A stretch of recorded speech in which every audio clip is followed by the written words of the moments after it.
বিশ্বের অন্যতম সেরা ফুটবল খেলোয়াড় হিসেবে বিবেচিত হওয়ার পাশাপাশি পল পগবা এমন একজন ব্যক্তি যিনি প্রচুর বিলাসিতা ব্যবহার করে জীবন উপভোগ করতে পারে। কিন্তু আপনি কি কখনো এই ফুটবল খেলোয়াড়ের জীবনযাপন সম্পর্কে আশ্চর্য হওয়া বন্ধ করেছেন? ভিডিওটিতে আপনি পল পগবার বিলাসবহুল জীবনযাপনের সম্পর্কে জানবেন।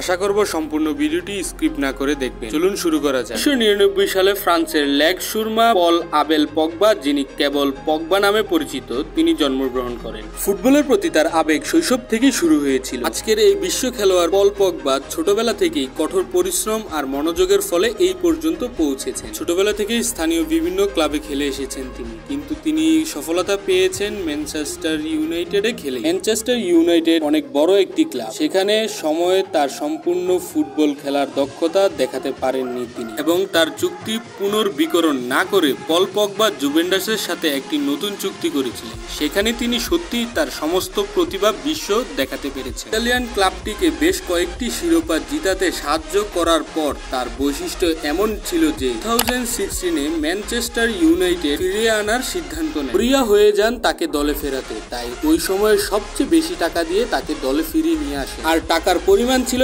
150 মিলিয়ন ইউরো। 2014 বিশ্বকাপের তরুণ খেলোয়াড়ের পুরস্কার পেয়েছেন এবং দায়িত্বপ্রাপ্ত খেলোয়াড়দের মধ্যে একজন ছিলেন তিনি। ফ্রান্সের 2018 সালের বিশ্বকাপটিও জিততে সাহায্য করেছিলেন তিনি। তাটি হয়েছিল বর্তমান বিশ্বসেরা দল আর্জেন্টিনার সাথে, এবং এটি সবই তার দুর্দান্ত ফুটবল দক্ষতার জন্য হয়েছে, কারিশমার সাথে মিলে গিয়েছিল। এর কারণেই পল পগবা বিশ্বসেরা ফুটবলার সাথে সাথে খুব ভালো বেতনের একটি খেলোয়াড় হয়ে উঠেছিলেন। সেই তারকা যখন তার পরিবারের সাথে থাকার জন্য একটি ভালো জায়গা বিনিয়োগ করার কথা আসে, তখন সে এড়িয়ে যেতে পছন্দ করেন না। বর্তমানে যেহেতু তিনি ম্যানচেস্টার ইউনাইটেড হয়ে খেলছেন, তাই তিনি ক্লাবের পাশেই একটি প্রাসাদ কেনার সিদ্ধান্ত নিয়েছিলেন। তার বাড়িটি কোনো অংশে 7 স্টার হোটেলের চেয়ে কম নয়। তার বাড়ির ভিতরে রয়েছে একটি সুইমিং পুল, বড় বড় 6টি রুম, রয়েছে ফুটবল পিচ, রয়েছে মডার্ন বাথরুম, রয়েছে একটি বড় কিচেন, রয়েছে খুব সাজানো একটি গেম রুম, রয়েছে ইনডোর ফুটবল রুম। তার বাড়িটির মূল্য প্রায় 3.6 মিলিয়ন পাউন্ড, এবং তার আরো কিছু বাড়ি রয়েছে। সব বাড়ির মোট প্রায় $4 মিলিয়ন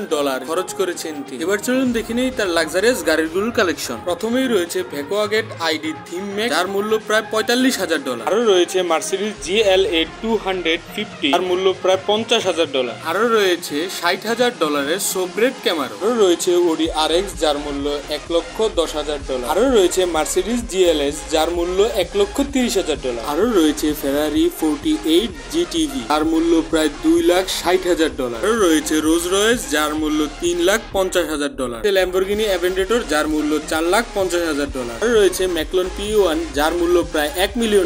কাছে রয়েছে আরো অসংখ্য গাড়ির কালেকশন, যা বলে শেষ করা যাবে না। এবার চলুন দেখে নেই ফুটবল ছাড়া আর কোথায় কোথায় থেকে তার ইনকাম আসে। সে একজন হাইপেড প্লেয়ার, সেটির মধ্যে কোনো সন্দেহ নেই। এছাড়াও তিনি বিভিন্ন অ্যাডভার্টাইজমেন্টের মাধ্যমে অনেক টাকা উপার্জন করে থাকেন। প্রতি বছর এই অ্যাডভার্টাইজমেন্ট থেকে তার $4 মিলিয়ন ইনকাম হয়, এবং তার আরো বিভিন্ন বিজনেস থেকে প্রায় $8 মিলিয়ন প্রতি বছর আয় করেন। বর্তমানে তার নেটওয়ার্ক প্রায় $120 মিলিয়ন।